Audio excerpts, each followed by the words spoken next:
wasn't sure how to do it either. So good man. But you're getting a lot more active in social media. So you've been doing a few lives, right? I have not. The only live I did was with Dude Perfect, because I was watching one of theirs and they invited me for a quick thing. I haven't done any lives yet. This is my first one. Okay, so I'm glad that we're getting that organized. And how have you been keeping, buddy? What have you been up to? Trying to be busy. It's obviously been, difficult and uncertain times, right? It's very different to what we're used to, especially this time of year. We're on the road, we're playing a lot, focusing and practicing, and it's a complete 180, right? There's not much to do. Most places are closed down. Luckily, in Arizona, golf courses are still open, so there's an option. Although for 5 weeks I didn't go. After players, I basically just hang the clubs, left them in the garage for quite a while, and just trying to enjoy life, honestly. And now trying to get it back into their routine and maybe practicing a little bit on the backyard and within the regulations. If I can go play, I still go play. And how, obviously for you're quite a big family guy. You're very close when your dad comes out on tour. It's really cool, and I think a lot of people don't see it, but you're actually quite close to your dad, and he spends a lot of time with you close on the truck and stuff. How are they getting on back in Spain? Because Spain's a different dynamic, obviously. Yeah. How are they getting on with this whole social distancing, COVID, and they're on a tighter situation, right? Yeah, I'm close to my whole family in Spain, so it was the Friday of players when everything basically happened for us, for this world of sports in the U.S., is when they started quarantine. So one of the main reasons why I didn't want to golf for the most part is to try to talk to them as much as possible, and a little bit of compassion towards the situation that the whole country in Spain was on. And I just didn't feel right to have so many people quarantined at home and just have me out here playing golf and doing this and that. And not like I was going to make them jealous or anything. I think a lot of people, if they had the opportunity, they would have stayed and played. But I just thought it was kind of my responsibility to maybe raise a little bit of awareness to those people that maybe haven't seen the news and how serious the situation could be. And mainly talking to my family. So the first couple of weeks, we FaceTimed a lot. And what made it a lot easier for me is seeing how happy and positive they were. That they couldn't leave the house. Well, my mom could as a midwife in the medical sector, and my aunt working in the business aspect of a hospital. They're the only two that were allowed to leave the house. And it was nice to see how happy everybody was, right? To see the positivity and the strength they had in the situation made it a lot easier for me and a lot easier to deal with it. So I took that time to just make sure everybody was okay. So the questions are piling up already, and I am gonna get to them because I know people want to ask them. But something I want to ask you, because it's something I've recognized, and we're touching on your family and the guys back in Spain. Anytime that they're around, they bring a very positive energy, I feel, to like your whole camp. Always. Do you think that really played an impact in you and this rise that you've had? And I feel like I talk about the rise every time I'm with you, and we touch on the Seve stats and the Seve records that you've beaten, but it's amazing. And you take it all in your stride so well. Do you think that having that tight family that you mentioned that you're so close to, and the fact that they all hammer the positivity into you all the time and they really have good energy, was that a big factor for you as a player to where you're at now? Yeah, it is. I've always been very demanding on myself, and I wouldn't say strict or perfectionist, but I always obviously want the best outcome in whatever I do. But at the same time, I've never been a pessimist, right? I've always been extremely positive on the future, right? I always choose to believe on the goodness of people. I always hope on the positivity of people, always expect the best out of everybody around me, right? And it's just how I am. That's how I choose to live my life, and I live a very happy life. And it's, I think, one of the reasons why I've progressed like I have, right? Even through the hardest times, even through the times that we're going on right now, I think I'm just wired to see the positive things, that the positive outcomes and the positive that you can have in this situations. And I think my family is very much the same way, especially my grandparents. My grandma could be one of the happiest people there is in this world at all times. It's something that is really deep in me, and I think it does help out a lot. I don't know. I try to, unless I'm on business and serious when I'm practicing. Even though when I'm practicing and serious, I'm a lot more relaxed and chilled than most people are. Right? It's only on the golf course when I get it serious as I am. And I mean, here's the first question in, and hopefully you can see it. And I'll try and remove it from your face here. But what age did your golf? Top man. What age did your golf start to come together? Because, I mean, you mention all that and, you know, obviously the family and stuff. But what age did it really get to a point where you were like, hey, this is serious. I could be legit. So I think it was the summer when I turned 14 years old. I hit a growth spurt and grew significantly and started getting a lot of distance out of my size, and that's when I switched to a shorter swing to control what I had. It was my swing instructor back at home, Eduardo Telles, who said, "For your age, you're hitting it so far, keep it in play, and you'll be able to beat everybody." And that's why I switched to that shorter swing, more compact swing, and that's what made me a much better ball striker. And it was around that age when everything switched. And I was looking earlier at some stuff on Wikipedia and European Tour, and I saw that you won the Spanish Boys. How old were you when you won the Spanish Boys? So I won the Spanish National Championship in 4 different categories, I believe. So under 16, under 18, under 21, and then open all ages. So I did it. And there's sometimes I think I won the under 21 when I was 15, so that counts as obviously 3 different categories at once. But yeah, so I was able to win in the numerous different stages of the national championship. That's why the Spanish Open means so much to me as well. To be able to get it done as a pro, it's kind of like closing the circle.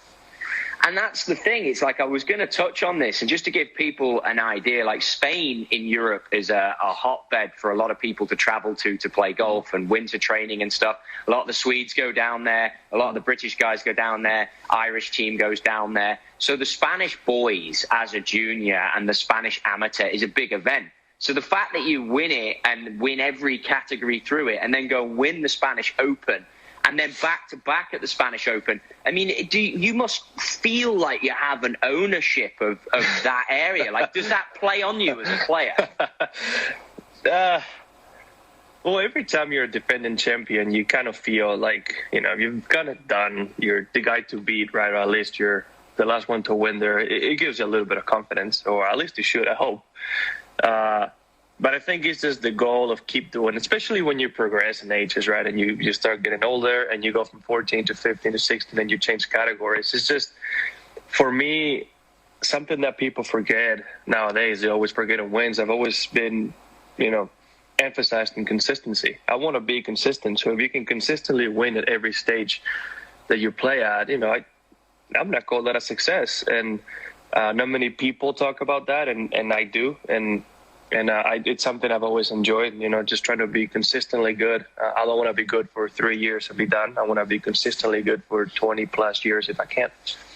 And again, I mean, consistency, and I'm glad you mentioned that, because I look through the PGA Tour stats as well, and you are a serious player. Like, we're talking top 10s, or I think it might be top 12s in every major last year. You can correct me on that. There was one, wasn't he, finished 11th, but otherwise top 10. Open. Yeah. And you're looking at it, and I'm like, this guy, and I remember when Justin Rose was with us, and Justin would always say he loves to be just under the radar going into majors. And I'm not saying you're under the radar, far from that, but your consistency is tagging that way. And we're going to get to this question that I've put on, but with the end of the season and the way the schedule's looking, and we've now got this run of tournaments, obviously you know how to time great play.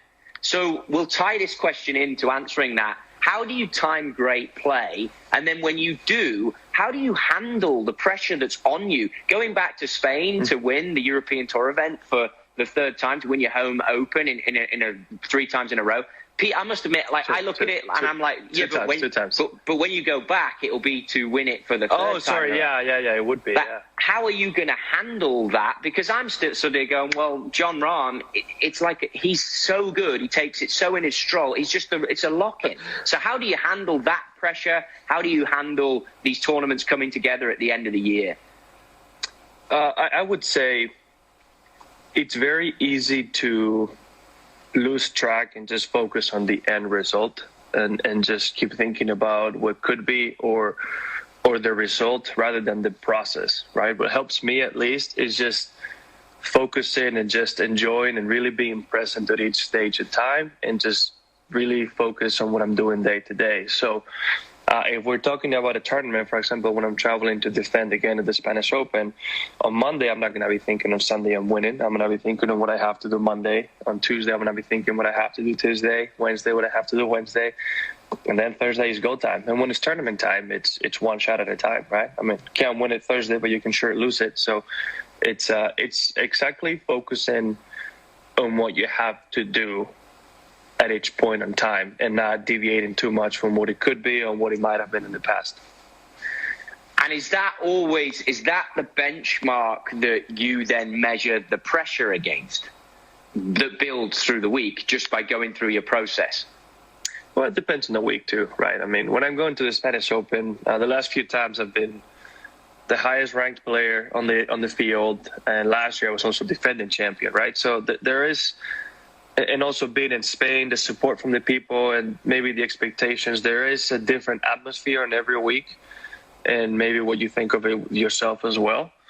But the process is still the same, right? I still need to hit golf shots and I still need to make the putt. So at the same time, I'm aware that it's different, but the routine is what keeps it as simple as possible, what makes it work.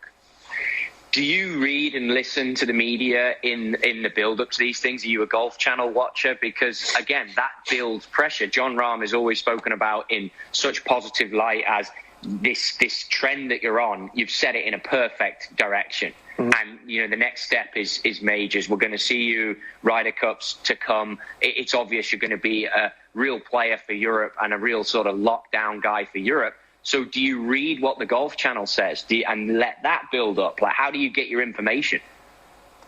I honestly try not to. I try to limit it as much as possible. I can maybe watch a Golf Channel for 10 minutes before I just can't handle it anymore. Just because, you know, nobody knows what goes and what's inside of players' heads except the players, right? So everything else is just speculation. So at that time, I tried to limit and it's the easiest way I found to manage my expectations. Whether it's going to rise my expectations or lower them, it shouldn't be dependent on what people say about me, right? It's funny how we should love, obviously, ourselves the most, but the opinion we care about the most is others instead of ours, right? So seeing that, it's kind of like, well, if I don't listen to what other people are saying, the only thing that matters is what I think. And that should be the only thing that matters either way. So it's easier to focus on that. So earlier in my career, I wanted to know, and it's kind of like maybe an ego inflator or not, or just a way to maybe get on a mindset to play a tournament. I used to look at it a little bit more, but the more, I've been on TV and the more experience I get, the less I look at it, just because it shouldn't matter. That's a pretty insightful answer, and I feel like I've not heard you answer many things like that before. In this quarantine, have you been reading anything that's sort of made you process things like that? I know Rory's a big reader of a lot of stuff. Yeah. Have you been reading anything to help through? I actually have 2 books right next to me that Rory has read that I'm in the process. I've actually been slacking a little bit, which is, he's talked about it, The Obstacle is the Way by Ryan Holiday, which I think it's really good to read right now. And then Digital Minimalism, about social media, now that I'm back on managing my own channel. So it does help, but I can show you, I have this right here with me almost at all times. I'm more of a writer than a reader. Okay. So writing helps me center. Right, it's something that I do, and just keeping a journal and just writing my thoughts, my feelings, what is going on is what really helps me balance myself. And it's helped me out a lot. I've been doing it probably for about a year now. And I think when people say that I might be a little more mature or more, I don't know, I wouldn't say relaxed on the golf course, but an improvement in my behavior, I think the writing has a big part of it. And do you go back over perhaps things that you wrote when you knew you were in a place that you were super comfortable with yourself? Do you reread those pages often, or just to get it off and out and see it? So for some reason, I don't know if it's everybody or just me, when I write something, it's almost like it really stays in there, right? It's just, I used to study the same way. When I studied in college and in school, I would just make summaries of what I was studying. And that was the easiest way for me to keep the information, to save it, basically, to create, that backup in my head. And once I write it down, it's in there and I don't have to go back. And it's also a tool to just flow through emotions, right? Like anytime, like, for example, if I'm having a stressful day or a day where maybe I'm more anxious or emotionally a little different than others, like yesterday, for example, I had one of those days everybody has, especially in quarantine. It's just harder to deal with. I wrote more than usual, and it kind of helps me channel all of this and channel myself and just flow through it. And it's just really helpful. I can't really explain it why. I guess you would only understand if you try it. It's sort of meditational as well. And it's interesting because I think, having now spoken to a couple of my friends who are through this quarantine and everyone's dealing with it differently, has the way in which you've dealt with it changed as the time has gone on? For example, and I'm going to throw myself under the bus here, at the start of this thing, I was eating way too much, drinking way too much, and now I'm like, everyone's working out, I guess I should start working out. So I've gone like this with it. Is that the same, or have you stayed strict on what you do with diet and with gym and with practice, if you can do it? Well, I never deviate too much, I don't have an addictive personality, so I never deviate too much from my lane in that sense. But yeah, it's changed. Like early on, I have stayed working out. I try to work out at least 5 times a week if I really, doing everything. Usually I work out Tuesday through Sunday, Mondays off. And I've been trying to focus on that. That sometimes maybe I'm more tired, or if I get bad news from Spain or things like that, we're mentally not in a good place. Maybe I don't work out and I do other things, but working at it is something that I have been doing. It's also, I tried to get maybe some upper body strength just because it's something I was lacking. If you look at my body, plenty of lower body strength. I've done a lot of core and glute and squat work, but my arms were something that were a little bit behind in that sense. So I've been doing a little bit more of that, especially the first month. And there is a plan in place for all this time off. And as golfers or as athletes at the same time, it is a perfect time to experiment, right? So whatever you want to experiment with that you think it might help you out, it's a good time. So I have been doing that.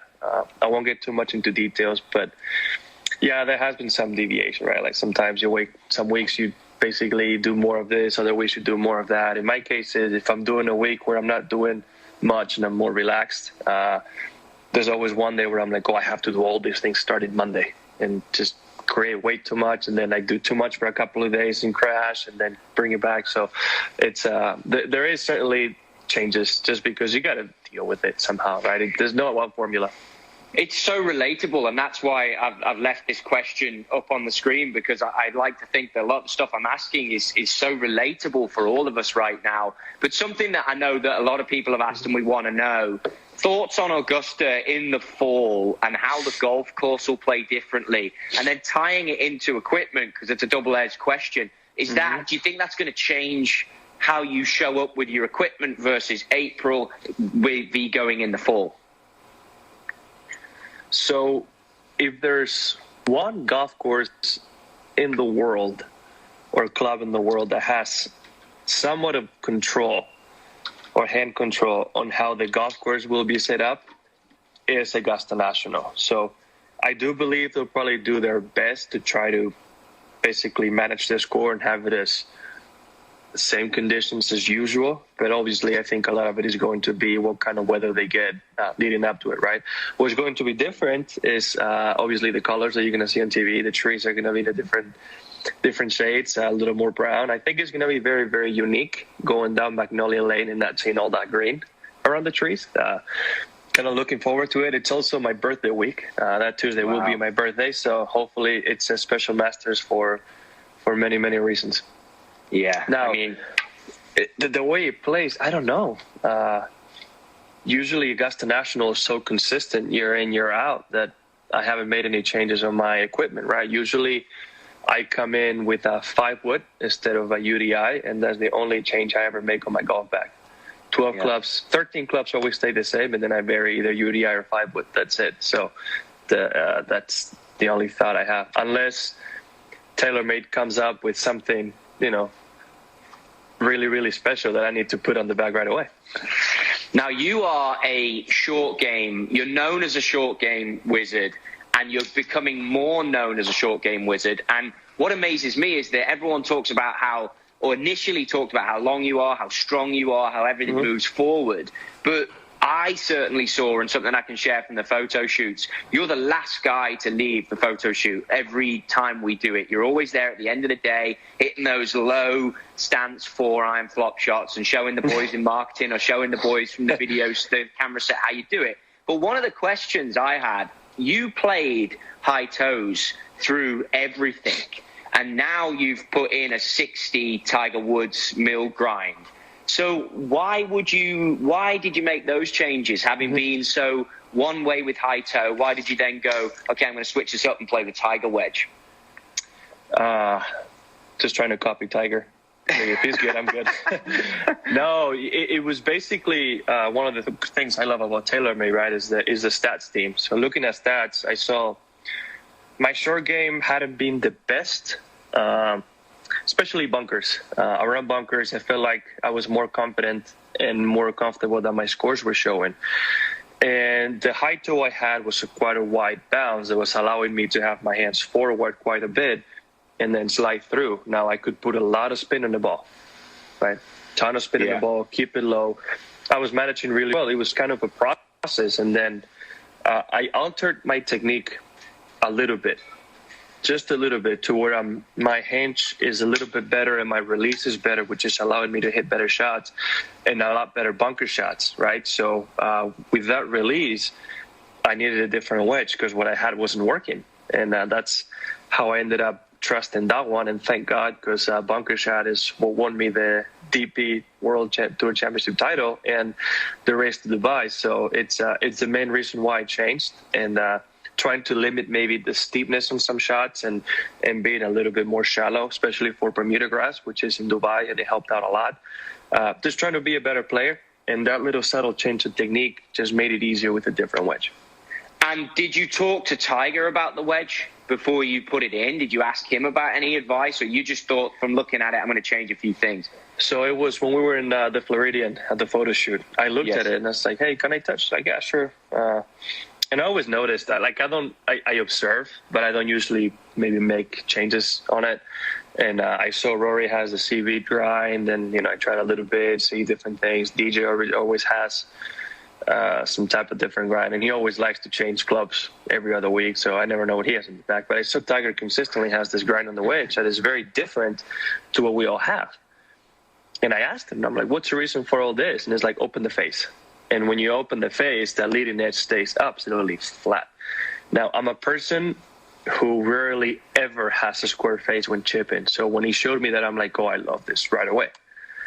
And the idea was great. And then when I was told about that change on just the shadow change on technique that I did, having a lower frame on the leading edge was going to help out a lot. At the same time, having a bounce on the back that was going to make the ball pop up. I don't know if you can truly see.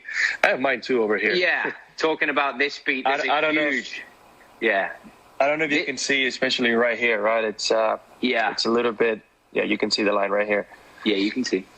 So you mentioned about being shallower with chipping, or just a little bit, yeah. How did that come about? Because that's quite an interesting takeaway. Just not being able to chip on Bermuda.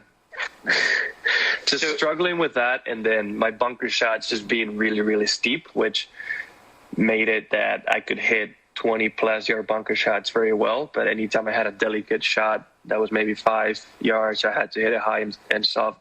I couldn't do it. So I think it all started with me trying to improve my bunker technique.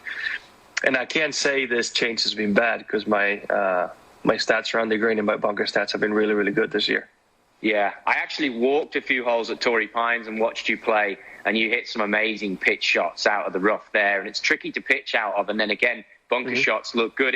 It's interesting because, as people can tell, you're so unique and so thoughtful when it comes to short game. So here's a question: what's your favorite club in the bag at the moment?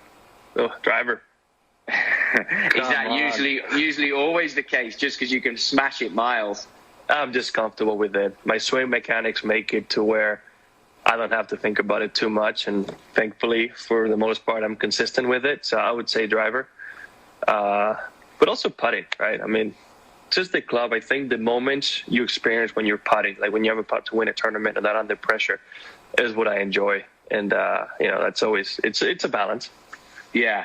And then someone asked me here, how much speed and carry distance? Your gains, because you've been a big advocate of getting into sim this year. Like you were very easy switch this year, very easy. Well, talk to us about that, and if it was speed, or for you, if it was trajectory control. What was it that made that such an easy transition for you? For me, a lot of it is forgiveness, right? It gets to a point where physically we can only hit it so far. And luckily, I'm one of the longer hitters, so I look for basically consistency. And stats-wise, I think you can look this up. When I was first on tour, a really, really good week would be hitting 60% of the fairways. I think I averaged 55. And that was when I first went on tour. Right now with the sim this year, I think I was pretty much at 63% average of fairways hit. Where we always talk about if I can hit it 10, 15, 20 yards further and miss maybe a couple more fairways around, we take it just because you're closer to the hole and that control is going to help out. But if I'm hitting it just as far as I was 3 years ago, or maybe a little bit more just because I keep getting stronger and the technology is better, but I'm hitting more fairways. So if I'm hitting it 5 to 10 years further and I'm still in the fairway, or I'm hitting one more fairway around, it's obviously going to be a lot better. So that was the deal for me, just being able to have that consistency and that twist phase make it a lot straighter for me. And strokes gained off the tee, I saw the statistics this season, 5th so far. I guess that's taken in the wraparound. Do you look at all these stats? I've asked you this question before, I feel, but do you give them much energy, all of these stats? Do they get much of your time? I know I'm talking a lot about it. It's just somehow at some point it gets brought up to me, and that's why I know. Usually what I do, I wait a couple months. So usually what I would have done this year up until Augusta, I wouldn't have looked at much, and then I usually ask Keith and tell him, hey, can the boys run some stats for me? And then look at what I've been doing poorly compared to the best in the world. And that's what I try to work on. Or if I'm working on something like short game, this year I was looking at, strokes gained around the greens and bunkers. I did look at it just to see the feedback. And obviously it was working out, so I was happy to see that. But yeah, I don't usually look at it too much up until I need a feedback to maybe organize my practice around. Yeah. And then here's a question. You're practicing at home. I think when someone's written here to improve your game, I guess this could be a two-way answer. Mm-hmm. Are you any tips you perhaps have for all of us out there to improve our game? But then also for you, like with the season now getting announced that it's going to come back here, how do you amp up and start to get in a place? Because you had so much momentum. So how do you get that going again? We've never gone through anything like this. So truthfully, I don't know. I'm going to be honest. I'm not going to invent something and tell you that works because I really don't know.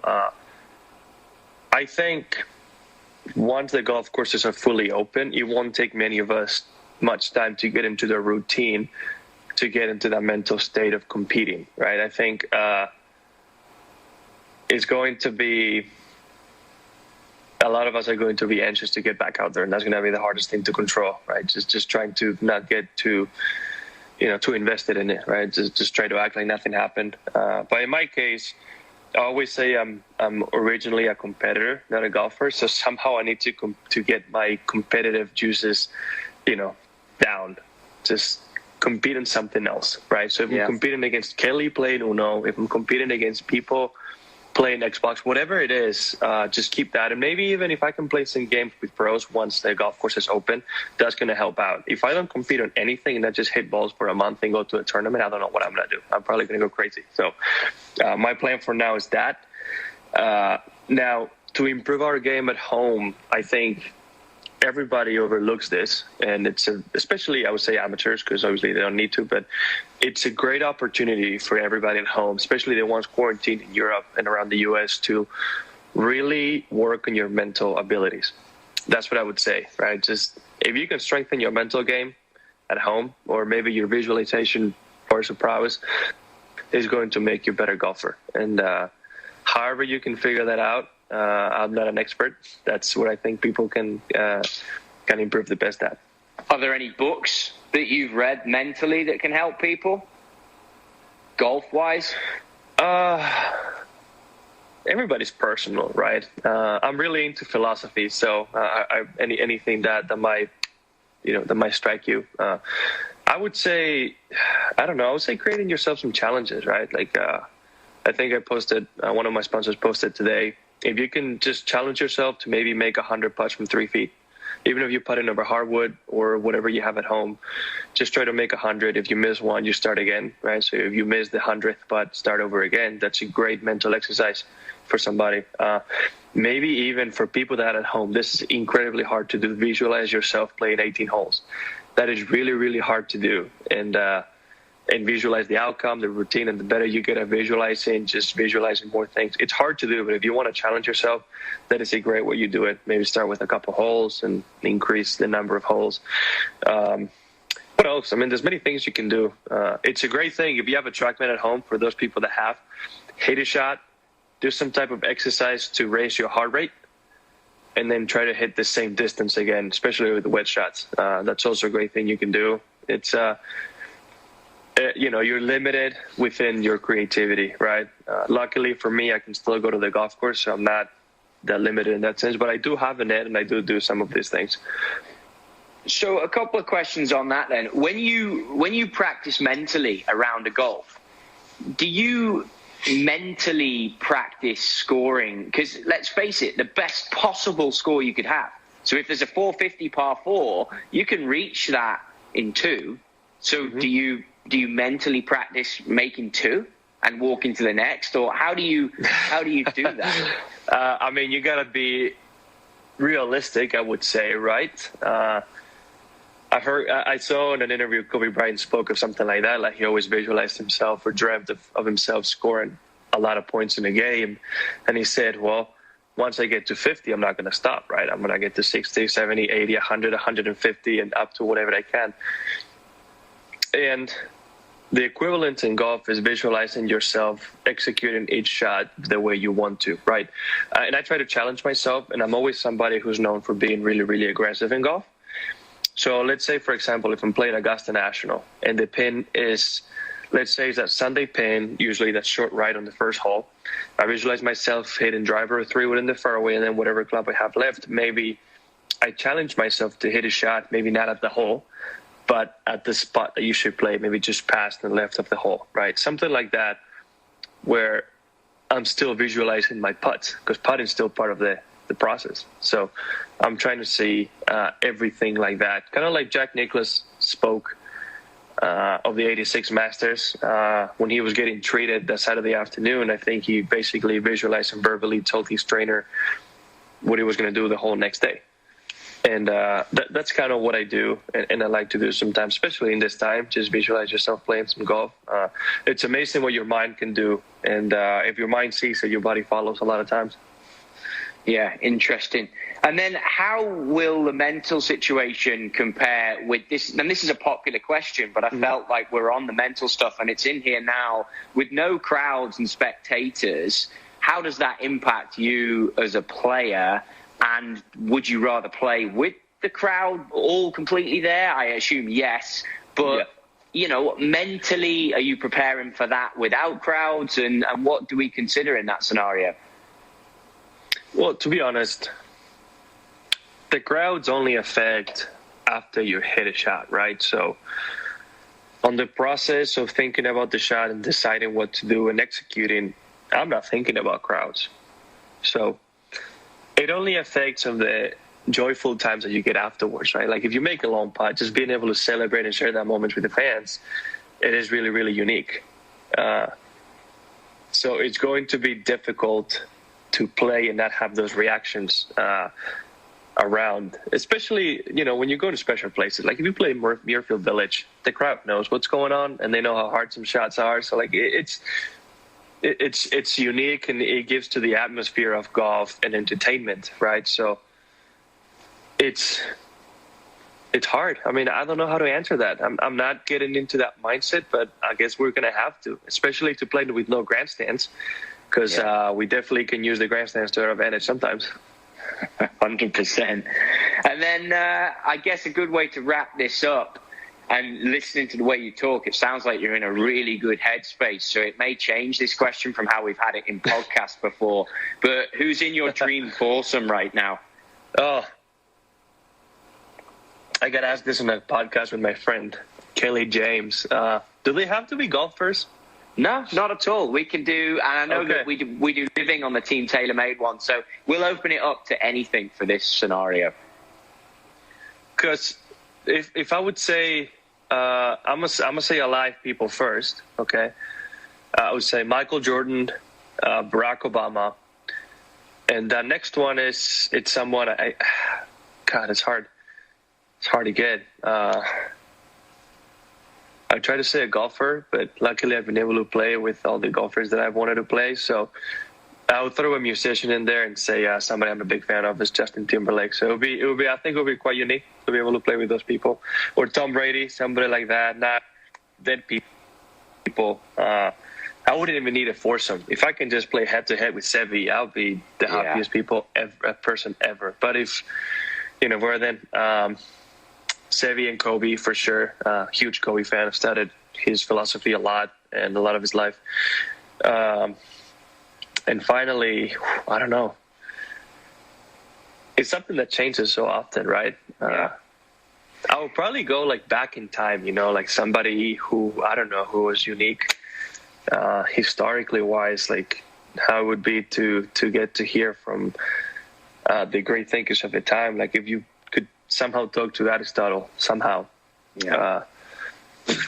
to throw something different out there now, knowing that I'm into philosophy. Yeah. Now, your wife, I just want to mention this. She throws an amazing football, way better than being European. It's not something that comes too easy to me, for sure. But how's her soccer game? Is her soccer game as good as her football throw? No. She, I don't know if she's ever played. Okay. She's really good with her hands because she played tennis in high school, threw javelin in college, and then has done a lot of other sports-related hands. I don't know if she's done much with her feet. She has great footwork, obviously, based on those sports. I don't think it would take her much to pick it up. But European football, as far as I know, not so good. Jon, it's great to talk to you, and it's awesome to have you on Tour Talks, especially live like this. I just hope that the next time I'm seeing you is dialing in some clubs or around a golf course and you boys getting ready to play. But thanks for taking the time for joining us today, mate. Really good. Hopefully with a haircut as well, because this is getting long. We got a little ways to go. It looks good. Yeah, thank you. All right, mate. Thank you very much. Thank you. Bye, everyone. Cheers, pal. Cheers. Guys, that was Tour Talks with Jon Rahm. Thank you so much for joining us.